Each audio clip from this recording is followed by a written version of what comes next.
Hey everybody, I haven't been on here in a while, but just want to update you guys on our race weekend.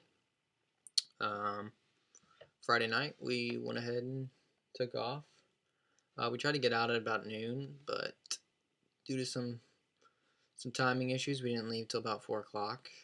Um, it takes about 4 hours to get to Sarcoxie, so we got there around 8 o'clock, and we stayed at the. Let me look up the exact name for you. Pretty humorous little place we stayed at, actually. I'm gonna post a photo underneath the video blog here that you guys should take a look at. It was called the Beagle Bay RV Haven and Campground. And Beagle Bay, they love beagles. I don't know if you could tell by the name or not, but they definitely did. Um, in the office, like where you sign all the paperwork and get your campground, it was just beagle everything. They had like a library, a lending library, and there were books on beagles. It's kind of scary. Yeah, anyway, we didn't have any run ins with beagles, unfortunately, while we were there, but we did hear some beagles howling throughout the night.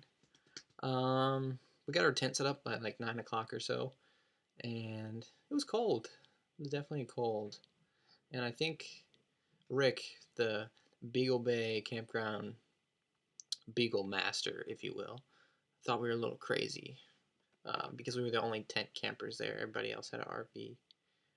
But whatever, we had fun. Um, Kind of a funny night.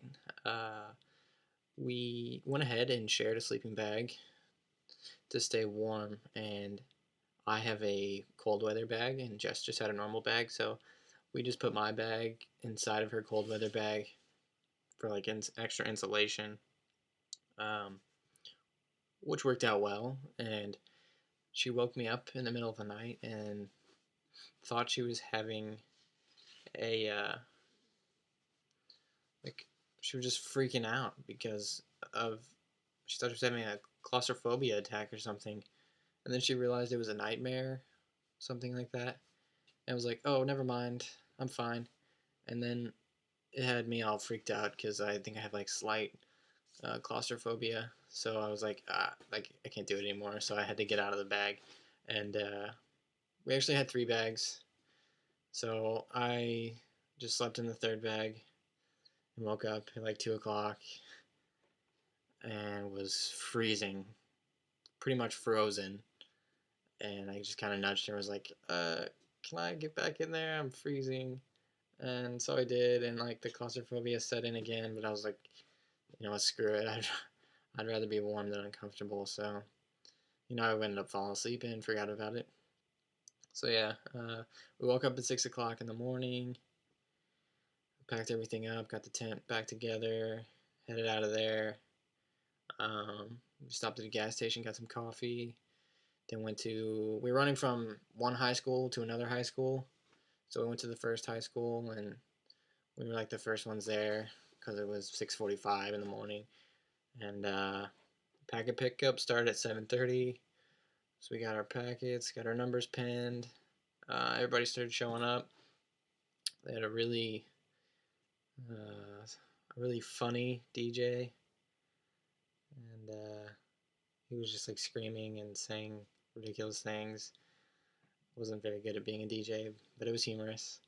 Um, Sang the national anthem, started the race. I lined up right on the start line with some other people who looked like they knew what they were doing. Uh, just from the get-go, there was a group that took the lead from the start, and I sat in with those guys for a while. We were keeping a solid 6-minute pace. Kind of fluctuated between 6 and 6:30, and one guy broke off from the front in the first mile or so.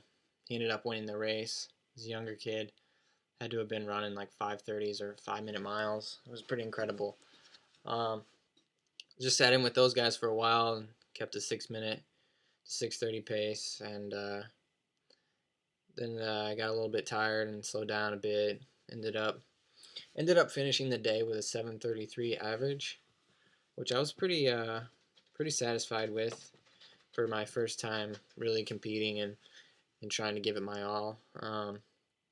There was 100 people in the race, and the results haven't been posted yet, but I think I got between number 10 and somewhere between 10 and 12. That's where I finished, and it was an hour and 58 minutes. I just uploaded my results and stuff from my Garmin. It's pretty cool, this program I talked about a while ago, and this says I finished in 1:57:59. However, their clock said different. This course was supposed to be flat. However, there was just like back-to-back hills, some killer hills too. I think a lot of people really broke down on, and that's where people were losing time. Anyway, it was a good run, I think. Pretty well organized. I had fun. Some other stats. I used the heart rate monitor today and hit my max. I think this is the highest I've ever had it. It got up to 212. I think that's my max heart rate. And my average was a 182. So I was doing a pretty good amount of work today. Let's see. We got pretty cool medals. I'll grab it real quick and show you guys.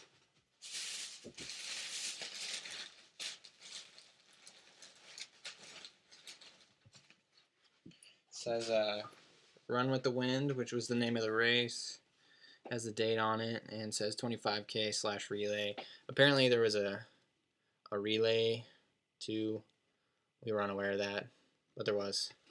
So everybody got one of these who finished. And yeah, that's pretty much it. One weird thing about the race is they didn't supply gels or any type of food at the rest stops. They gave us water and Gatorade, but that was it. And they were selling gels at the beginning of the race for $1 each, so that kind of sucked. But you know, no big deal. We both had a gel or two before the race for like a pre-race meal, if you will, and it seemed to hold. It held me over. I don't know how Jess felt. I'm sure she'll talk about it, but yeah, good race. Happy with the results, and tomorrow we've got 2 hours, so it should be a good recovery. I know we both pushed it pretty hard today, so we're probably gonna be sore, and just do a nice slow 2 hours tomorrow. So yeah, it's good to get back on here, and I'll try to be more consistent. The end of the week was kind of crazy because I had some exams and stuff, so I'll probably post tomorrow and see you guys later.